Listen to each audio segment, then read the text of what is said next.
नए आपराधिक कानून आए हैं, अगर उनमें हम लोग एक्ट को पढ़ें तो ये देखेंगे कि जो हमारे बॉडी ऑफेंसेस हैं, यानी कि शारीरिक अपराध हैं या फिर महिलाओं और बच्चों से संबंधित अपराध हैं, उनको सबसे ज्यादा वरीयता दी गई है। और इसके बाद में राष्ट्र की सुरक्षा से संबंधित जो अपराध हैं वो आते हैं, और फिर उसके बाद में प्रॉपर्टी ऑफेंसेस और दूसरे अपराध आते हैं। आज मैं आपको थोड़ा सा बताऊंगी कि पहले जो हमारे सेक्शंस थे वो अब नए भारतीय न्याय संहिता में, जो आईपीसी के सेक्शंस थे वो भारतीय न्याय संहिता में क्या सेक्शंस हो चुके हैं। तो जैसे 302 आईपीसी था वो अब 103(1) भारतीय न्याय संहिता में आ चुका है। इसी प्रकार से जो 307 धारा थी वो अब 109 धारा बन चुकी है। 307 मतलब क्या हुआ? 307 मतलब हुआ अटेम्प्ट टू मर्डर, यानी कि वो अब धारा जो है वो 109 बन चुकी है।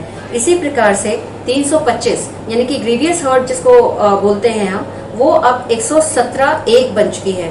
इसी प्रकार से 326 यानी कि घोर उपपत्ति, वो अब 118(2) भारतीय न्याय संहिता में सेक्शन बन चुका है। इसी प्रकार से अगर हम देखें 341 धारा जो बहुत ही कॉमन है और ज्यादातर जनता को पता है, वो जो घोर सदोष अवरोध था वो अब 126(2) बन चुका है।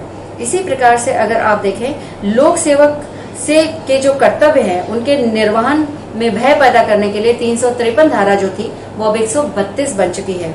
इसी प्रकार 376(1)(2) बलात्कार का जो सेक्शन था वो अब 64 कहलाया जाता है।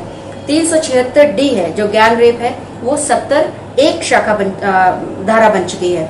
इसी प्रकार 380 यानी कि चोरी हो गई निवास में, वो अब 305 बन चुकी है। लूट का जो सेक्शन था 390 वो अब 309(4) बन चुका है।